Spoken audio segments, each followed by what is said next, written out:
ओम नमः सिद्धेभ्यां नमो अरिहन्तां नमो सिद्धाणं नमो आहिर्याणं नमो उवज्झायाणं नमो लोहितसव्यसाणं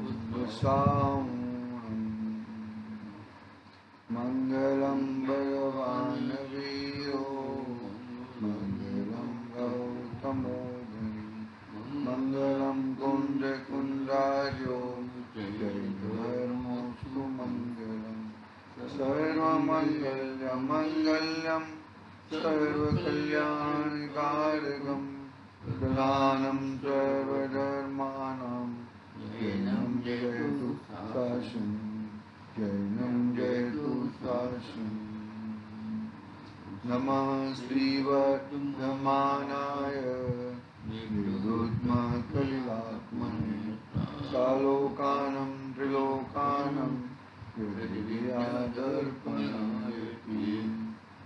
चेतिले चेतन चेत्या विना किम चालसी।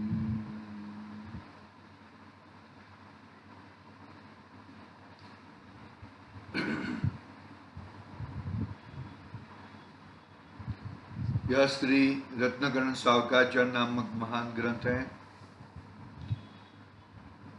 आचार्य संबंध भद्र देवदास रचित। इसमें पहला अधिकार सम्यक दर्शन अधिकार पे अपना वांचन चल रहा है। सम्यक दर्शन प्राप्त नहीं होता, उसके मुख्यत्व कारण 25 कारण बताए। 25 कारण बताने के बाद अभी सम्यक्त्व की महिमा, सम्यक्त्व कैसे प्राप्त होता है, सम्यक्त्व की उत्पत्ति कैसे होती है, उसकी चर्चा सदाशिवदास जी, पंडित जी सदाशिवदास जी ने प्रारंभ की है। इसमें 5 लब्धियों का प्रकरण लिया है और 5 लब्धि का नाम क्या क्या है? क्षौक्षम लब्धि, विशुद्धि लब्धि, दिशना लब्धि, प्रायोग लब्धि और करण लब्धि। इस 5 लब्धियों के आधार से सम्यक्त्व की उत्पत्ति का मुख्य कारण बताया। इसमें मुख्य कारण करण लब्धि बताया कि करण लब्धि का तीसरा पड़ाव आता है।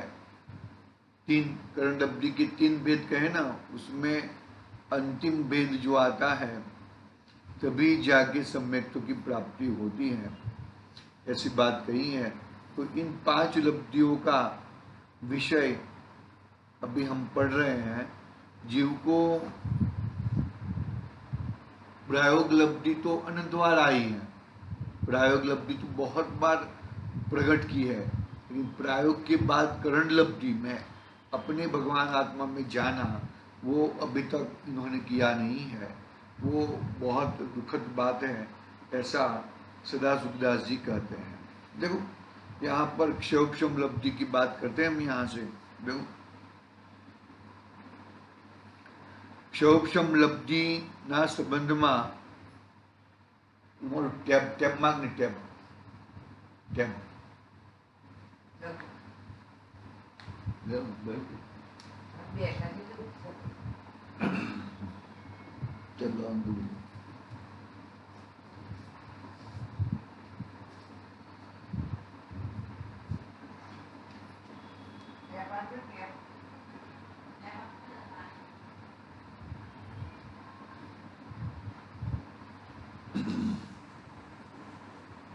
क्षौक्षम लब्धि, क्षौक्षम લબ્ધિના સંબંધમાં આગમમાં કહ્યું છે કે જે કાળમાં એવો યુગ આવે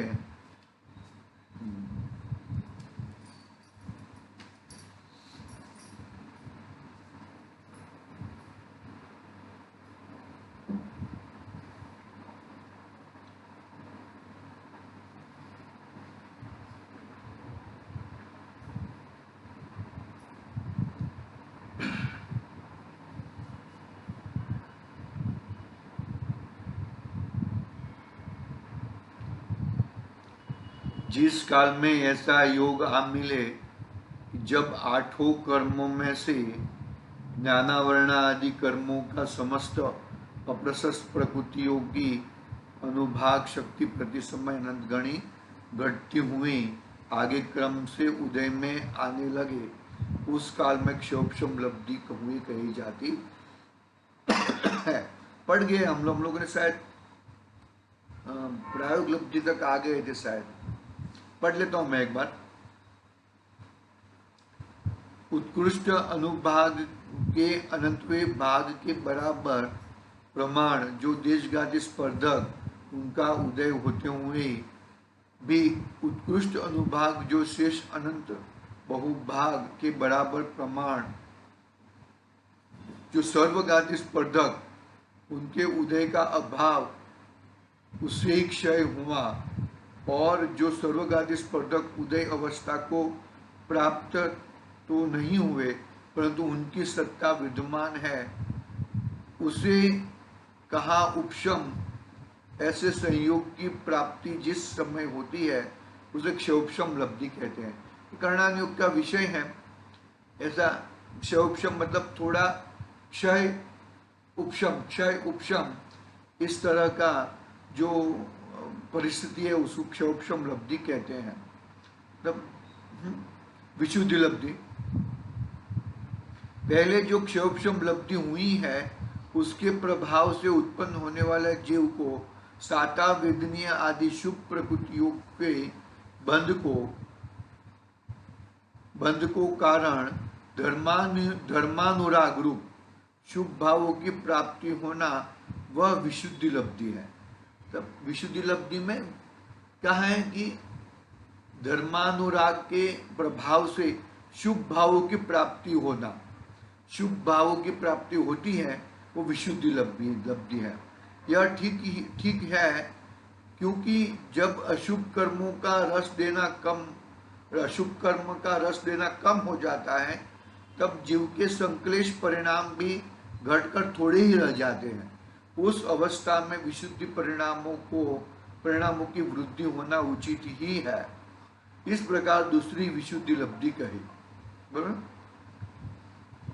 विशुद्धि लब्धि यानी कि अपना शुभोपयोग का महान अंश रूपे बहुत ज्यादा शुभोपयोग का वृद्धि होना, अशुभोपयोग का कम हो जाना, वो विशुद्धि लब्धि है। देशना लब्धि।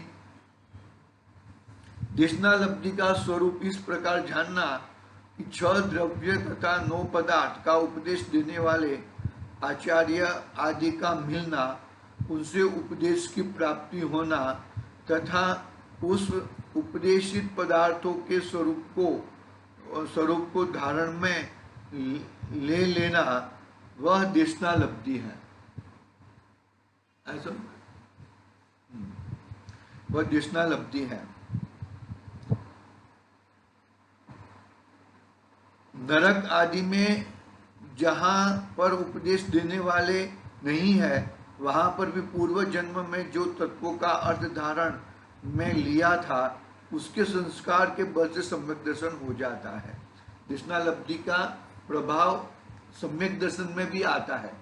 मतलब कैसे आता है? नरक गति में भी आता है। कैसे आता है कि मानो कि ये भाव में सम्यक देशना तो मिली लेकिन सम्यक तो की प्राप्ति नहीं हुई, लेकिन कोई कारणवश यह जीव को नरक में जाना पड़ा। नरक में अवधि ज्ञान के माध्यम से जान लेता है कि मैं कहाँ से आया हूँ, मैं क्या हूँ, मैं क्या था पहले, मुझे इतना दुख क्यों पड़ रहा है। तो वो अवधि ज्ञान से मालूम पड़ता है। तब उसका जो धारणा में जो ज्ञान पड़ा है वो धारणा का ज्ञान काम कर लेता है और नरक गति में भी सम्यक दर्शन की प्राप्ति कर सकता है, ऐसा कहा। बराबर। मुझे लगता है कि हमने यहाँ तक पढ़ा था, इसका और है, मुख्य प्रकाशक भी पढ़ लेंगे, थोड़ा तो मालूम पड़ेगा अपने को। प्रायोग लब्धि। अब चौथी प्रायोग लब्धि का स्वरूप जैसा आगम में कहा है वह कहते हैं। ऊपर कही 3 लब्धियों सहित जीव समय समय विशुद्धता को बढ़ाते हुए आयु कर्म के सिवा 7 कर्मों की स्थिति अंतः कोड़ा कोड़ी सागर शेष रह जाए। क्या है? अंत कोड़ा कोड़ी, मतलब बहुत कम स्थिति।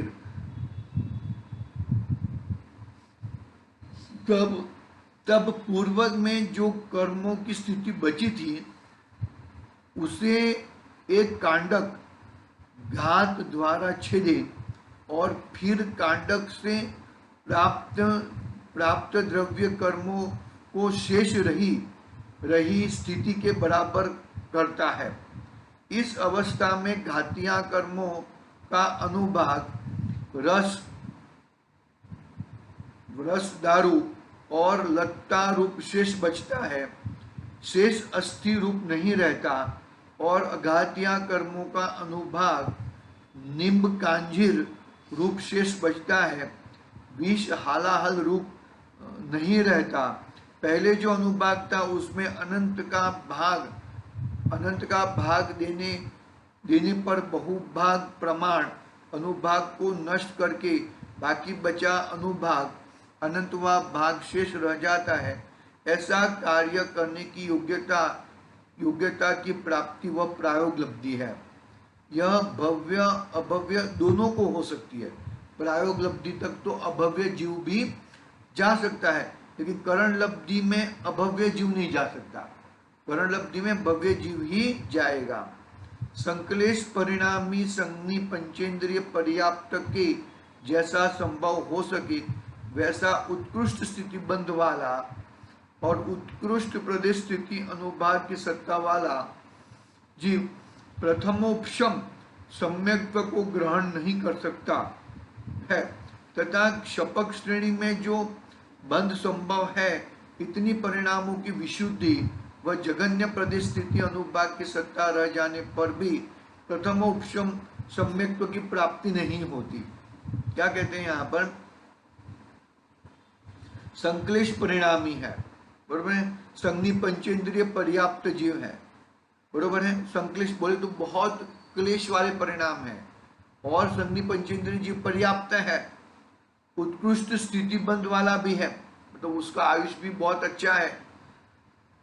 उत्कृष्ट प्रदेश स्थिति अनुभाग की सत्ता वाले जीव प्रथमोपशम सम्यक्त्व को ग्रहण नहीं कर सकता। क्यों नहीं कर सकता? क्योंकि संक्लेश परिणाम है।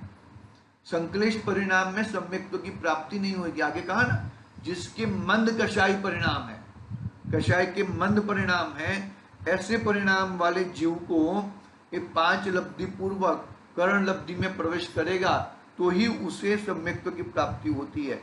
तीव्र क्लेश वाले परिणाम, संक्लेश परिणाम वाला को सम्यक्त्व की प्राप्ति नहीं होगी। मतलब हमारे क्लेश, हमारे जो कषाय के परिणाम है वो मंद होने चाहिए। मंद रहे तो ही अपने को उसको थोड़ा ध्यान होता है, बाकी अन्यथा ज्ञान होता नहीं है। प्रथमोपशम सम्यक्त्व के सन्मुख व मिथ्या दृष्टि जीव विशुद्धता की वृद्धि कर आगे बढ़ता हुआ प्रायोगलब्धि के प्रथम समय में लगाकर पूर्व स्थिति के संख्यात्वे भाग बराबर अतः कोड़ा कोड़ी सागर प्रमाण बराबर आयु कर्म के सिवाय 7 कर्मों की स्थिति करता है। आयु कर्म की स्थिति के अलावा बाकी के शेष 7 कर्मों की स्थिति बंद करता है। उस अतः कोड़ा कोड़ी सागर बराबर स्थिति बंद से पल्यों के संख्यात्वे भाग मात्र घटता बराबर स्थिति बंद अंतर्मुहूर्त तक समानता के लिए एक सी गति करता है। एक कर्णान योग का थोड़ा विषय है, थोड़ा गणित बताते हैं इसमें, ठीक है। थोड़ा समझ में आया तो ठीक है, नहीं आया तो कोई बड़ी बात नहीं है। प्रायोगलब्धि में क्या है मेन वस्तु कि जो तुमको देशना जो मिली है, देशना में क्या मिला कि जीव जुदा पुद्गल जुदा। तो जीव जुदा पुद्गल जुदा वो हमने प्रयोग में लगाया कि नहीं लगाया? वो लगाया तो काम का, वो प्रायोगलब्धि कहते हैं। यदि तुमने नहीं लगाया तो जाना या नहीं जाना कोई मतलब ही नहीं है। देखो अब यहाँ किन किन प्रकृतियों का बंधना विच्छुद रुक जाता है, यहाँ से लगाकर प्रथमोपशम सम्यक्त्व के होने तक बंद नहीं होता। ऐसे 34 बंध बंद अपसरण है। उन 34 बंद अपसरणों का वर्णन करने से कथन बहुत बढ़ जाएगा। मतलब ऐसा वो जो 34 प्रकार के बंद अपसरण है उसका यहाँ पर कथन सदा सुखदास जी कहते हैं कि यहाँ इतना करेंगे तो बहुत बड़ा ग्रंथ हो जाएगा, इसके लिए वह उसका कथन करते नहीं है। जिन्हें विशेष जानकारी हो वे लब्धिसार जी ग्रंथ से जान ले। लब्धिसार ग्रंथ है ना, कर्णानुयोग का ग्रंथ है, कर्णानुयोग का ग्रंथ से वो जान ले। प्रायोग लब्धि के विषय में और भी विशेष उस ग्रंथ से जानना चाहिए, ऐसा कहा। अभी करण लब्धि पांचवी लब्धि कौन सी है? करण लब्धि। करण लब्धि की बात करते हैं। करण लब्धि के 3 भेद कहे, इसकी विस्तृत चर्चा मोक्ष मार्ग प्रकाशक में है, वहां से भी हम पढ़ सकते हैं, देखते हैं हम। देखो करण लब्धि, 5वीं करण लब्धि भव्य को ही होती है। करण लब्धि अभव्य को कभी हो सकती नहीं है, क्योंकि करण लब्धि के 3 भेद कहे, इसमें तीसरा भेद जो है अनुवृत्तिकरण, वहां से सम्यक्त्व की प्राप्ति होएगी। सम्यक्त्व की प्राप्ति करने के लिए कितना हमें पुरुषार्थ करना पड़ेगा वो बताया यहाँ पर। पहले क्षौक्षम, दूसरी विशुद्धि, तीसरी देशना, और देशना मिलने के बाद प्रयोग में लगाना। प्रयोग में लगाना वो हिसाब से हमें प्रयोग में लगने के बाद करण लब्धि के अनुसार हमें सम्यक्त्व की प्राप्ति होगी, अन्यथा सम्यक्त्व की प्राप्ति नहीं होगी। देखो मैं यहाँ से पढ़ता हूँ मैं आगे। 5वीं करण लब्धि भव्यों को ही होती है, अव्यव को नहीं होती। अधःकरण, पहला भेद क्या है? अधःकरण, अपूर्वकरण और अनिवृत्तिकरण। कितने भेद कहे? 3 भेद। कौन कौन से? अधःकरण, अपूर्वकरण और अनिवृत्तिकरण। ऐसे 3 भेद। अधःकरण तक गया तो भी सम्यक्त्व की प्राप्ति नहीं, और अपूर्वकरण गया वहां तक भी नहीं। अपूर्वकरण पार करेगा तब जाके पहला सम्यक्त्व प्राप्त होएगा, तो प्रथम उपशम सम्यक्त्व कहलाएगा। क्या बात, कितनी गहरी बात है। धर्म ऐसे प्रकट नहीं होता, धर्म प्रकट करने के लिए बहुत पुरुषार्थ लगता है भैया। एक बिजली के झपकारे में सुई में धागा पुराना है, इस तरह अपने को अपना धर्म प्रकट करना है। कितनी तैयारी रखनी पड़ेगी। सुई धागा ऐसा एकदम बिजली का झपकारा हो रहा है और सुई में डोरा पुराना है, इस तरह हमारा काम करना पड़ेगा, बाकी अन्यथा काम नहीं होएगा। देखो क्या कहते हैं आगे।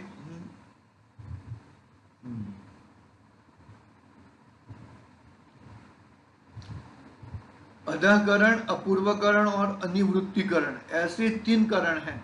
यहाँ करण का अर्थ कषायों की मंदता से होने वाले विशुद्धि रूप आत्म परिणामों से है। यहाँ पर करण का अर्थ कषायों की मंदता। कषाय नाश तो कब होंगे? 12वें गुणस्थान में कषाय नाश होंगे संपूर्ण। कषाय के 4 भेद कहे ना, कौन कौन से 4 भेद कहे? कषाय के 4 भेद कौन कौन से? अनंतान, क्रोधमान, मायालोभ कषाय है। और 4 भेद कौन से गए? अनंतानुबंधी, अप्रत्याज्ञान, प्रत्याज्ञान और स्वंजलन। तो स्वंजलन कषाय, जब पूरी स्वंजलन कषाय के भेद जब मिटेंगे, तब कब मिटेंगे मालूम है? 12वें गुणस्थान के अंत समय में मिटेंगे। तब तक तो कषाय चालू रहती है, क्रोध मान मायालोभ सभी रहते हैं, लेकिन वो संजलन रहते हैं। संजलन बोले तो कोई ऐसा कोई मालूम ही ना पड़े। पानी में लाइन ड्रॉ किया, इस तरह की संजलन कषाय रहती है। पानी में लाइन ड्रॉ कर सकते हैं? नहीं कर सकते हैं। जैसे जैसे उंगली आगे बढ़ेगी ऐसा ऐसा पानी इकट्ठा होते जाएगा। तो ऐसी कषाय संजलन कषाय रहती है। लेकिन जब तक ये संजलन कषाय रहती है तब तक जीव को अपना केवल ज्ञान की प्राप्ति नहीं होती। लेकिन मंद कषाय में अनंतानुबंधी और मिथ्यात्व कब हटेगा? मंद कषाय में। और मंद कषाय जीव को ही अपना भगवान आत्मा देखने को मिल सकता है, बाकी नहीं मिल सकता है। देखो क्या कहते हैं यहाँ पर, उनमें लघु अंतर्मुहूर्त, देखो यहाँ करण का अर्थ कषायों की मंदता से होने वाले विशुद्धि रूप आत्म परिणामों से है। इनमें लघु अंतर्मुहूर्त प्रमाण काल, काल तो अनुवृत्तिकरण का है। लघु अंतर्मुहूर्त प्रमाण काल अनुवृत्तिकरण का है। उससे संख्यात गुणाकाल, संख्यात गुणाकाल अपूर्वकरण का है, और उससे संख्यात गुणाकाल अधः प्रवृत्तिकरण का है। यह सब काल की अंतर्मुहूर्त प्रमाण ही है, क्योंकि उससे अंतर्मुहूर्त के भी भेद असंख्यात भेद है। क्या कहा देखो, जो तीसरा प्रकार का है ना अनुवृत्तिकरण का, उसका प्रमाण काल तो कितना है, लघु अंतर्मुहूर्त। और अनिवृत्तिकरण के बाद पहले कौन सा, अपूर्वकरण। तो अपूर्वकरण ये जो इसका काल कहा ना लघु अंतर्मुहूर्त काल का, उसका संख्यात गुणा काल अपूर्वकरण का है। और अपूर्वकरण के आगे कौन सा कहा, अधःकरण। तो अधःकरण का काल भी जो है ना अपूर्वकरण का काल से भी संख्यात गुणा काल अधःकरण प्रवृत्तिकरण का है। अधः प्रवृत्तिकरण, बरोबर है। इस अधः प्रवृत्तिकरण के काल में अतीत, अनागत, वर्तमान, त्रिकालवर्ती अनेक जीवों संबंधी इसी करण के विशुद्धता रूप संख्या, विशुद्धता रूप परिणाम असंख्यात लोक प्रमाण है। वे परिणाम अधः प्रवृत्तकरण, अधः प्रवृत्तकरण, अधः प्रवृत्तिकरण के जितने समय में इतने समान वृद्धि लिए प्रति समय बढ़ते रहते हैं। इस करण के नीचे के समय के परिणामों की संख्या और विशुद्धता ऊपर के समयवर्ती किसी दूसरे जीव के परिणाम की समानता लिए होती है, इसलिए उसका नाम अधः प्रवृत्तकरण है। इसके परिणामों की संख्या और विशुद्धता के लिए लौकिक दृष्टांत, अलौकिक संदष्टिक गोमट सार तथा लब्धि सार में है, वहां से विशेष जानना। मतलब ये कर्णान योग का विषय है। कर्णान योग का विषय में बहुत ही गणित का विषय रहता है, उसको ज्यादा नहीं हम लोग पढ़ लेते हैं, बाकी जब अपना विशेष आएगा तब हम पढ़ेंगे, चर्चा करेंगे। इसमें कोई चर्चा का विषय नहीं, इसमें जानना है ये सब ऐसा, ये ऐसा, ये ऐसा होते रहता है हकीकत में। हाँ, यहाँ इतना बड़ा विस्तार कैसे लिखे, लिखने से ग्रंथ बहुत बड़ा हो जाएगा, इसका बड़ा विस्तार हम लिखेंगे नहीं ऐसा। अतः प्रवृत्तकरण के परिणामों के प्रभाव से चार आवश्यक होते हैं। एक तो प्रति समय अनंत गुणी विशुद्धता की वृद्धि। देखो क्या हुआ, अतः प्रवृत्तिकरण के परिणामों के प्रभाव से चार आवश्यक होते हैं। एक, प्रति समय अनंत गुणी विशुद्धता की वृद्धि होती है। दूसरा, स्थिति बंध अपसरण होता है। तीसरा, स्थिति जितनी स्थिति के लिए कर्मों का स्थितिबंध होता है उससे घटता घटता स्थितिबंध आ जाता है।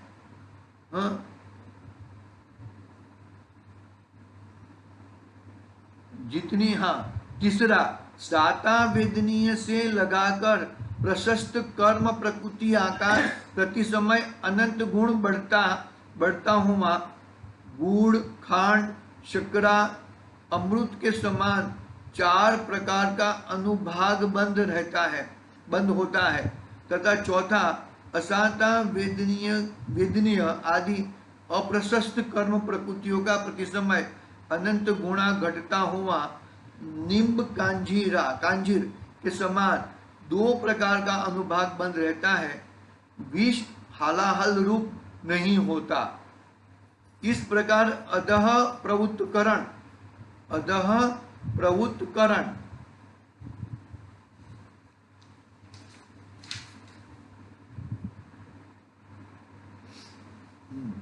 इस प्रकार अधः प्रवृत्तिकरण के परिणामों से चार आवश्यक होते हैं। अधः प्रवृत्तिकरण का काल अंतर्मुहूर्त बीत जाने पर, अधः प्रवृत्तिकरण का काल अंतर्मुहूर्त बीत जाने पर अपूर्वकरण होता है। अधः प्रवृत्तिकरण के परिणामों से अपूर्वकरण के परिणाम असंख्यात लोग गुणे हैं, सो वे अनेक नाना जीवों की अपेक्षा कहे हैं। एक जीव की अपेक्षा एक समय में एक ही होता है। एक जीव की अपेक्षा तो जितने समय अपूर्वकरण के अंतर्मुहूर्त के काल के है इतने परिणाम हैं। इसी प्रकार अधः प्रवृत्तिकरण के भी एक जीव के एक समय में एक परिणाम होता है। नाना अनेक जीवों की अपेक्षा एक समय के योग्य असंख्यात परिणाम है। ये अपने उज्ज्वला बहन है ना, उज्ज्वला बहन और उनके पति हैं दिनेश भाई, उनको ये सब करणान योग का बहुत मतलब ज्ञान है। मतलब वो उसके लेक्चर लेते हैं, देवलाली वगैरह में जाते हैं और वहां पर उसके लेक्चर होते हैं। हाँ, तो उनकी अलग ही शिविर होती है, पूरी डिफरेंट होती है। ये रेगुलर शिविरों के साथ वो नहीं करते हैं, क्योंकि ये जो करणान योग है ना, करणान योग विशेषज्ञ अलग अलग ही रहते हैं। करणान योग हर कोई पढ़ सकता नहीं है, उसका बहुत गणित और उस सामने वाला भी धैर्य होना चाहिए। इधर करणान योग पढ़ना बोले तो बहुत कठिन है। करणान योग बोले तो क्या है, एक एक चीज का, एक एक कर्म का, एक एक जीव का बहुत परिस्थिति बताएगा, एक स्थिति बताएगा कि कर्म की कितनी स्थिति है, कैसा है, क्या है, वो सब। ये अधः प्रवृत्तिकरण, अनिवृत्तिकरण और तीसरा कौन सा था, अपूर्वकरण। तो ये सबकी एक एक स्थिति कैसी रहती है, कर्म की स्थिति कैसी रहती है। देखो मतलब इतना हम पढ़ के हमको कितना टेंशन आता है। करणान योग पढ़ने से जीव को टेंशन आ जाए, अरे इतना सारा रहेगा, कैसा होएगा काम, कैसा होएगा। अरे कोई चिंता मत कर, ये सब कर्म है ना, थोक बंद आते हैं ना, ऐसे अनंत थोक बंद भागते भी है। एक बार तू आत्मा का ज्ञान कर ले, एक बार अपनी आत्मा में बैठ जा, देख फिर कर्म तो यूं भागते हैं, यूं खड़े नहीं रहते कर्म, भले कितने भी कर्म आए हो, लेकिन वो सब बाद में कहे न, अतः अंतः कुड़ाकुड़ी सागर जितने हो जाते हैं, बहुत कम। अर्ध पुद्गल परावर्तन कहा ना, जो सम्यक दृष्टि जीव को प्राप्त होता है, तो अर्ध पुद्गल परावर्तन, तो अतः कोड़ाकोड़ी सागर जितने हो जाते हैं। तो चिंता का विषय नहीं है। अपना मिथ्या दर्शन का मिथ्यात्व, आज का मिथ्यात्व, अभी का मिथ्यात्व कितना 70 कोड़ाकोड़ी सागर तक अपने को वो फल देते रहेगा। लेकिन जैसे तूने आत्मा का अनुभव किया, तो तुझे 70 कोड़ाकोड़ी सागर तक जिंदा रहना है, मतलब कर्म भुगतना है, ऐसा नहीं है। वो ऑलरेडी संक्षेप हो जाते हैं, बहुत कम हो जाते हैं, ऑटोमेटिक कम हो जाते हैं, ऐसा है। हाँ वे अपूर्वकरण के परिणाम भी प्रतिसमय समान बुद्धि सहित बढ़ते रहते हैं। इस अपूर्वकरण के परिणाम नीचे के समयवर्ती परिणामों के समान नहीं होते। प्रथम समय की उत्कृष्ट विशुद्धता से द्वितीय समय की जघन्य विशुद्धता भी अनंत गुणी होती है। यह इस प्रकार का परिणामों का अपूर्वपना है। इसलिए दूसरे करण का नाम है अपूर्वकरण। अपूर्वकरण के प्रथम समय से लगाकर अंतिम समय तक अपने जघन्य से अपना उत्कृष्ट और पिछले समय से उत्कृष्ट अगले समय का जघन्य परिणाम क्रम से अनंत गुणी विशुद्धता लिए सर्प की चाल समान जानना।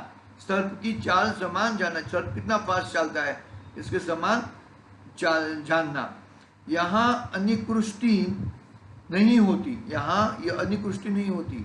अपूर्व करण के पहले समय से लगाकर जब तक सम्यक्त्व मोहनीय और मिश्र मोहनीय का पूर्ण काल जिस गुण में संक्रमण करके मिथ्यात्व को सम्यक्त्व मोहनीयों को मिश्र मोहनीय रूप परिणाम लेती है, उस काल के अंतिम समय तक गुण श्रेणी निर्जरा, गुण संक्रमण, स्थिति खंडन, अनुभाग खंडन, ये चार आवश्यक होते हैं।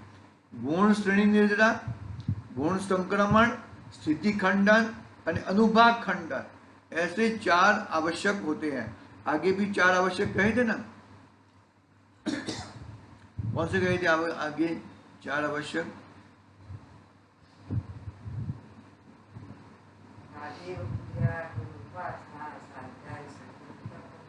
नहीं, ये बात नहीं, ये बात अलग छे बा।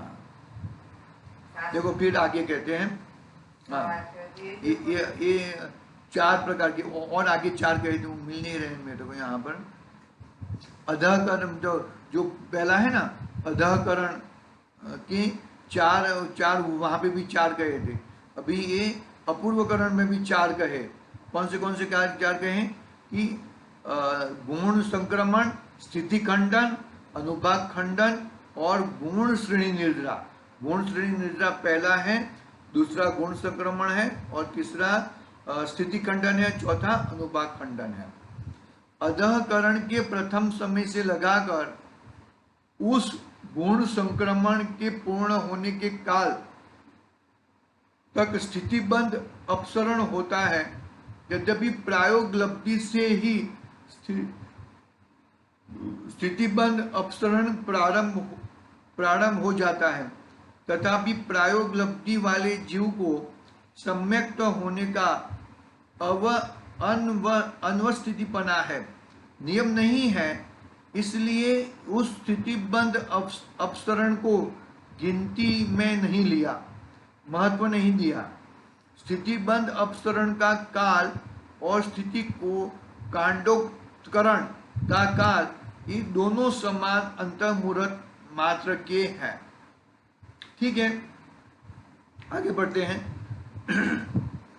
वो जो चार कहे ना, वो गुण श्रेणी निर्जरा, उसकी व्याख्या करते हैं यहाँ पर। देखो, पहले जो बांधा था वह सत्ता में कर्म परमाणु रूप द्रव्य, उसमें से निकालकर जो द्रव्य गुण श्रेणी में दिया, उससे गुण श्रेणी के काल में प्रति समय असंख्यात गुणी क्रम से पंक्तिबंध जो निर्जरा होती है, उसे गुण श्रेणी निर्जरा कहते हैं। बरोबर है। दोस्तों, ये इतना पूरा कर लेता हूं मैं पैराग्राफ। पहले बांधी हुई उन गुण श्रेणी निर्जरा प्रति समय गुणाकार का अनुक्रम से विवक्षित प्रकृतियों के परमाणुओं का पलटकर अन्य प्रकृति रूप हो जाना, वह गुण संक्रमण है। बरोबर है। पहले बांधी हुई इन सत्ता में रहने वाली प्रकृतियों की स्थिति का घटाना, वह स्थिति खंडन है। बरोबर है। और पहले बांधी हुई उन सत्ताओं में रहने वाली अशुभ प्रकृतियों का अनुभाग का घटना, वह अनुभाग खंडन है। चार प्रकार की खंडन, कर्म का खंडन की बात कही ना, गुण श्रेणी, गुण संक्रमण, स्थिति खंडन और अनुभाग खंडन। इसकी बात कही कि कर्म कैसे कैसे कितने फटाफट भागते हैं। तुम्हारा कार्य जानना देखना है। मैं तो जानना देखने वाला हूं, कर्म बांधने वाला भी नहीं हूं, और कर्म को उदय में आए हुए कर्म को भी देखता हूं। मैं कर्म के उदय में भी मैं तो देखने वाला ही हूं, जानने वाला ही हूं। वैसा भाव लाने से, वैसी वस्तु पकड़ने से ये सब कर्म तो यूं भागते हैं, बहुत जल्दी भाग जाते हैं। कर्म जैसे आते हैं ना, ऐसे ही भागते हैं। लेकिन भाई तुझे तेरा कार्य करना है, तब ये काम होएगा। अपना समय हुआ है आज। कल देखेंगे, उसकी बात करेंगे हम कल। मोक्ष मार्ग प्रकाशक भी बहुत शॉर्ट में है, वो पढ़ लेंगे तो अपने को थोड़ा अच्छा मालूम पड़ेगा। आज के लिए ओम नमः सिद्धि व्याहा।